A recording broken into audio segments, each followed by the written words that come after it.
Hi everyone, welcome back to another video. If you don't know me, my name is Kate and I am a reader who loves all things fantasy. I am super excited about today's video because I am going to be counting down the top 10 books that I read in the year of 2022. So we're going to start at number 10 and then work our way down to my number 1 book of the year. I just need to preface this video by saying I did not read as many books as I wanted to in the year of 2022. I think my goal was 65 books, and I think I might have reached like 40.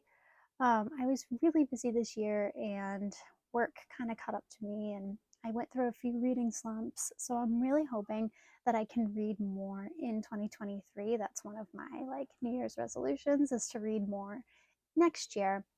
But I did still read 10 books that stood out to me and were kind of the cream of the crop for the year. So I'm really excited to kind of jump right in and tell you guys about them. So at number 10, we have Anxious People by Frederick Backman.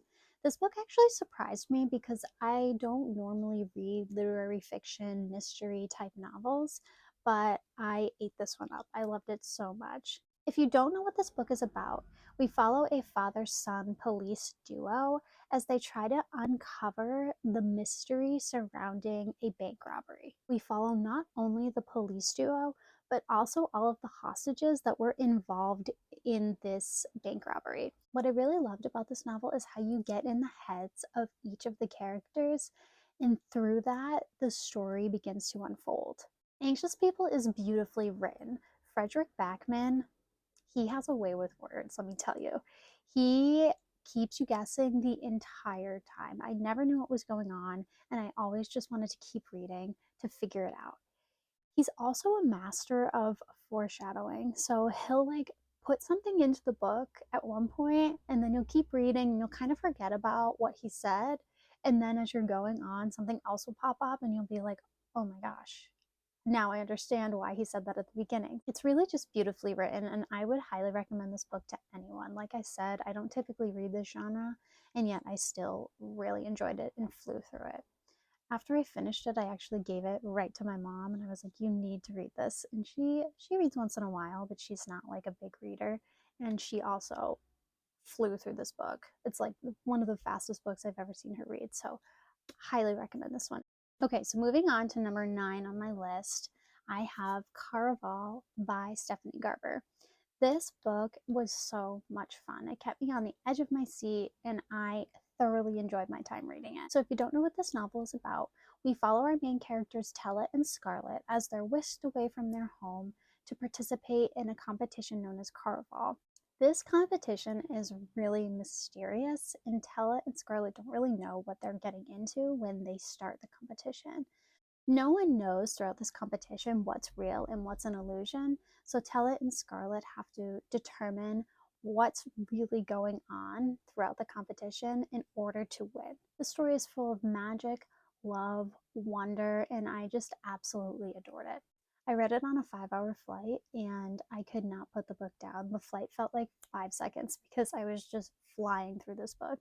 But I would highly recommend it for anyone who enjoys YA fantasy that's really fast paced, keeps you guessing, and is just a really fun time overall. Okay, so number 8 on my list is Heart Song by TJ Klune. If you don't know me, then you probably don't know that I am obsessed with TJ Klune. I love everything I've read by him. He's one of my absolute favorite authors. My favorite by him is House in the Cerulean Sea, which is probably his most popular book. But he's just a brilliant author, and I absolutely adore his work. So it's not too surprising to see one of his books on my top list. If you don't know what Heart Song is all about, it's actually the 3rd book in the Green Creek series, the first one being Wolf Song. And you might have heard of Wolf Song because it's currently being traditionally published in the US, and it's already been traditionally published in the UK. Before that, they were all independently published, as you can see. So now they have a nice new cover, which is much better than this one. But like I said, Heart Song is the 3rd book in the Green Creek series. And in this series, we follow a pack of werewolves known as the Bennett Pack. They live in this small town known as Green Creek. And in this town, we meet a human, and he essentially joins the Bennett Pack. He's like the first human to join a werewolf pack. The Green Creek series is full of love, family, and protecting those that you care about. It also has a lot of cringe-worthy humor, so if that's something that you're into, this book is for you, or well, rather the whole series is really for you. A lot of it's really funny, but some of it's going to have you cringing for sure. Specifically chose Heartsong as my favorite because I think this one has the most interesting plot out of all of the books. And I also just adore the characters in this one, and I love the relationship that this one centers around. So that's why I picked this one. I'm not going to say too much because of spoilers. If you haven't read this series, I don't want to give anything away. But yeah, Heartsong is my favorite. The Green Creek series is also chock full of amazing queer representation, just like all of TJ's books, so that's another really big selling point for this series. If you enjoy werewolf books that are slightly ridiculous, but have beautiful relationships and romance in them, I would highly recommend this series to you. Okay, so moving on, my number 7 read of the year is Loveless by Alice Oseman. I adore Alice Oseman's writing. They write the most beautiful stories. If you can see, I have Heartstopper over there. I think I've read everything that Alice has written besides I Was Born for This. I think that's the only one that I've yet to read. I own it, I just haven't read it yet. Loveless was so good. I love this book so much. So if you don't know what Loveless is about, it follows our main character Georgia, who is actually an Arrow Ace main character, which right off the bat, amazing. She is navigating kind of her first year in college and trying to figure out her place in this world. Loveless is really a story about self-discovery. Georgia goes on this journey where she figures out for herself that although she doesn't experience romantic love, that doesn't mean that she has a loveless life. She has so many amazing friendships and family members who care about her and show her love in other ways. The story is really about how Georgia learns that and accepts that for herself, and it's a beautiful, beautiful thing. Georgia was also just so relatable. I felt myself nodding along to her so many times. I saw parts of myself in Georgia as a character, and it was amazing. I absolutely adore this book, and again, I adore all of Alice Oseman's work. So if you like Alice Oseman, if you like YA contemporary novels that are just beautifully written, I would highly recommend this book. Again, YA contemporary is not really my thing. I read it once in a while. It's not my favorite. I read more fantasy, but Loveless is definitely worth it. Moving on to my number 6 read of the year, we have The Sunbearer Trials by Aiden Thomas. I loved this book. It was so much fun, so fast-paced, and just an amazing YA fantasy novel. So if you don't know what The Sunbearer Trials is about, it is a Mexican-inspired YA fantasy story that follows our main character Teo, who is a semidios. I think that's how you say it, which is the son or daughter of a god. So Teo is asked to participate in the Sunbearer Trials, and in this world, the Sunbearer Trials are a competition between 10 semidioses as they fight to be the best. The purpose of this competition is to replenish the sun's energy, and in this world, the sun's energy actually keeps these evil obsidian gods from the past at bay. Like I said, I absolutely adored this book. It was so fast-paced, so much fun. The writing was beautiful and immersive. I felt like I was in the trials with Teo and all of the other participants. It kept you on your feet. It had me guessing the entire time. So I thoroughly enjoyed this. I really loved how Aiden Thomas was able to create something that felt really new and fresh while still encapsulating everything that I love about YA fantasy. This one does kind of have some like Hunger Games vibes, and I've also heard people compare it to Percy Jackson, so kind of like a blend of the two. So if you like those books, you would probably like this one as well. So now we're on to my top 5 books of 2022, which is so exciting. Number 5 is actually a debut novel, and I was blown away by it. I was reading it and I was like, there's no way that this is a debut. Like, no way. It's too good. It's too well written. The plot is perfect. The characters are amazing and well developed. Like, there's no way that this is a debut. But it was. And that book is The Stardust Thief by Chelsea Abdullah. This book, so good. If you don't know what this book is about, The Stardust Thief follows a legendary smuggler, a Jinn bodyguard, a cowardly prince, and a Jinn hunter as they embark on this wild adventure. The purpose of their adventure or their quest is to find this legendary magical lamp in the desert. The plot was so good, very well written. The world building was beautiful. There was no info dumping. Chelsea had a way to kind of weave in the world building into the story in the most beautiful way, and it really shows through this novel. The characters were so fun, so well developed. We follow Lowly. I think that's how you say her name. I'm probably going to say all the names wrong, but we have Lowly, who is the legendary smuggler, and she's very independent and she has her goals in mind, and she'll do anything to kind of accomplish those goals. We have Kader, who is Lowly's gym bodyguard, and he's just very stoic, very serious. But deep down, he's really a softie, and I love him. He's so much fun. We also follow Mason, who is the cowardly prince. He is the sweetest thing. He's so cute. He's scared of literally everything, doesn't want to take any risks. And is kind of the voice of reason in every situation. He also loves stories, so he goes out like into his kingdom and listens to the local storytellers and gets swept away by these magical tales. He's just like the sweetest thing. And then we also have Aisha, and Aisha is the Jinn hunter. She is the definition of morally gray. She's so badass. I love her so much. She was probably my favorite character in this story. I go back and forth between Aisha and Mason, but she was such a good character. So honestly, this story is so good. I would highly recommend this story to anyone who enjoys quest fantasy, high fantasy, adult fantasy, and if you enjoy Jinn magic, this book is perfect for you. I almost forgot to mention that the second book in this series, called The Ashfire King, is coming out this year, and I am so excited. So pick this one up because then you can read the sequel this year. Okay, so time for my number 4 read of the year. This book you've probably heard of. It's kind of all over the place. It's all over BookTube, BookTok, Bookstagram. So you've probably heard of it. You've probably heard countless people talk about it. So I'm probably not going to go into too much detail. But my number 4 book of the year was The Seven Husbands of Evelyn Hugo.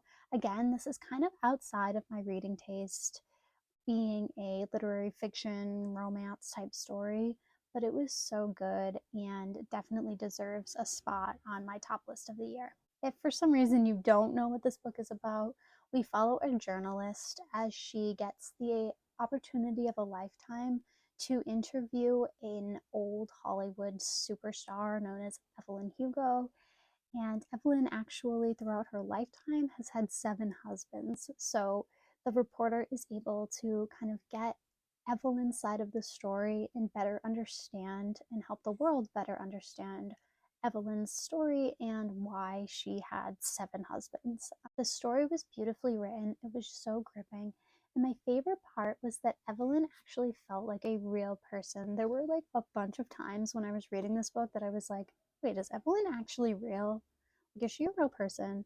She's not. It's completely fictional. But she just, Taylor Jenkins Reid wrote this book in such a way that just made you connect with Evelyn on such a high level, and you really felt like she was this real person.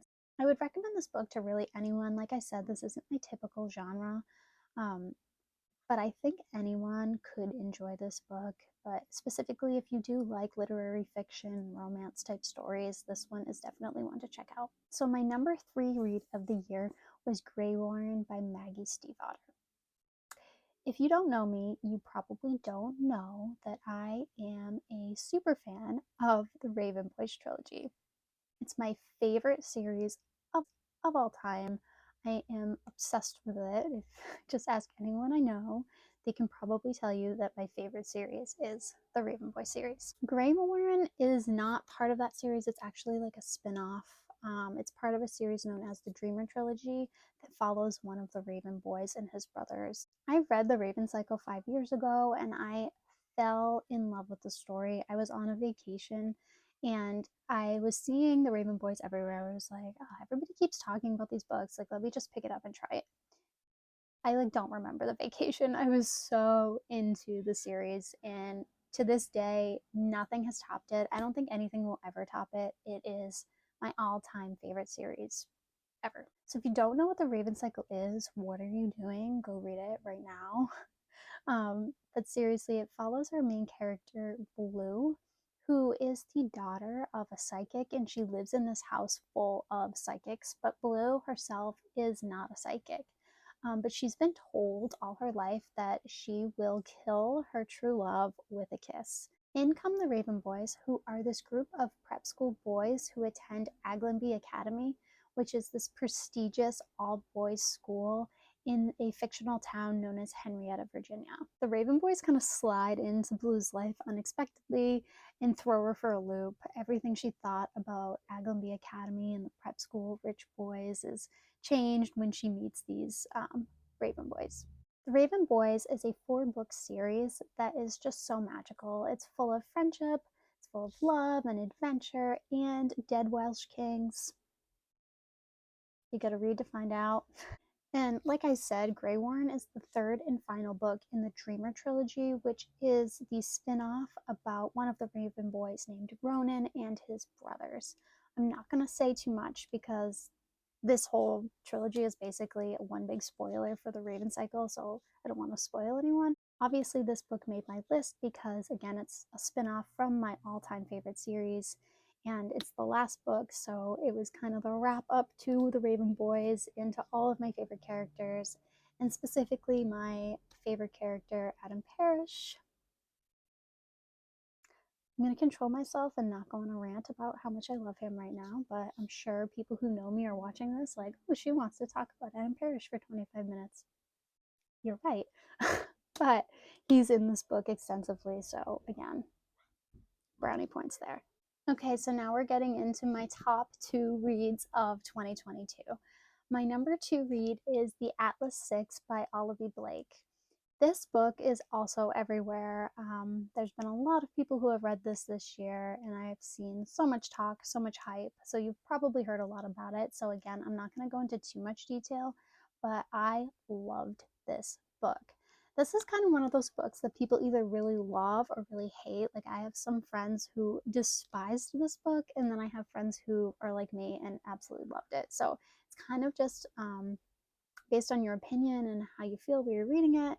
But personally, I loved this book, and I also loved The Atlas Paradox, which is the 2nd book in this series that also came out this year. So I guess both of them kind of take this number 2 spot because they're the same series, I guess, but I loved both of them. If you don't know what The Atlas 6 is, it is a dark academia fantasy novel that follows 6 of the best magicians in the world. And these 6 magicians are asked to compete to earn a spot within the Alexandrian Society. And the Alexandrian Society is this very prestigious society. It's like the biggest society in the world. But the catch is that only 5 people can be inducted into the Alexandrian Society.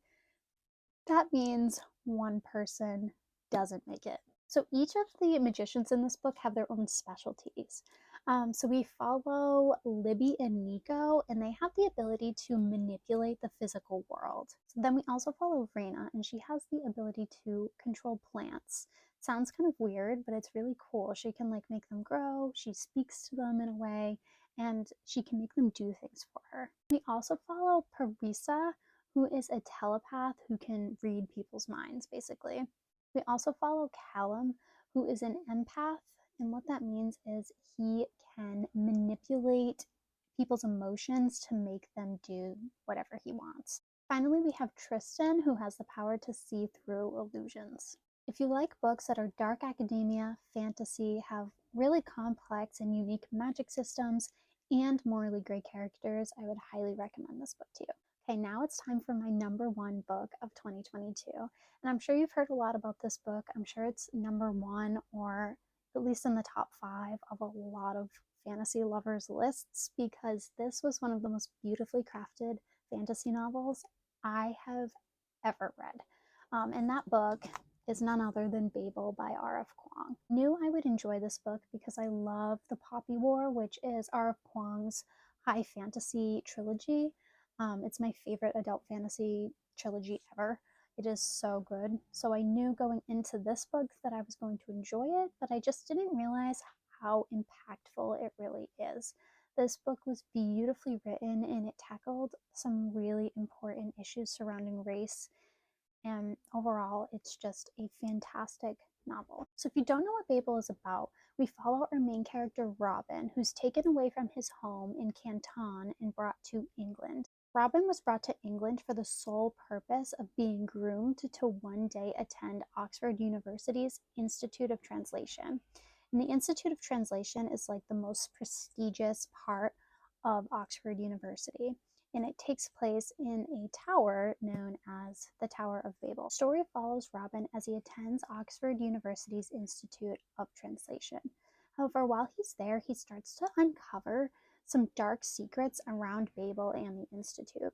So he has to make the choice of staying true to his university or uncovering these dark secrets and making them known. Everything about this book was absolutely stunning, from the world building to the character development. Every aspect was phenomenal. Like, honestly, it's so hard to talk about how good this book is because it's just that good. Also, the magic system in this story was really unique. I really loved the idea of silver working and how it was like this integral part of London in England society. One thing that just really blew me out of the water was Robin's character development. It is probably the best character development I have ever read. I mean, it's phenomenal. So good. And I should have known that going into this book because in the Poppy War, the characters are very well developed. But honestly, I think Robin's is even better. I will say that when I was reading this at the beginning and towards the middle, I actually put this book down. A big mistake on my part. I think I just wasn't in the right mindset for it at the time because I was really busy. I had a lot going on at work, and this book is definitely a commitment. It's very dense and it can be slow at times, but it's all worth it. You look back after you finish and you realize just how important literally everything in this book was. Also, the ending. I was sobbing for probably a good 15 minutes. Like, this book will emotionally break you, but it is so worth it. Okay, so those are my top 10 books of 2022. I hope you enjoyed it. Thank you so much for watching. I really appreciate it. If you could like and subscribe, I'd appreciate that as well. But honestly, just you here watching this video is amazing, so thank you. Again, if you want to follow me over at Instagram, my handle is Books by Kate, and I'll put that down in the description, as well as links to all of the books that I talked about today if you're interested in any of them. But again, thank you so much for watching. I really appreciate it, and I will see you in the next video. Bye!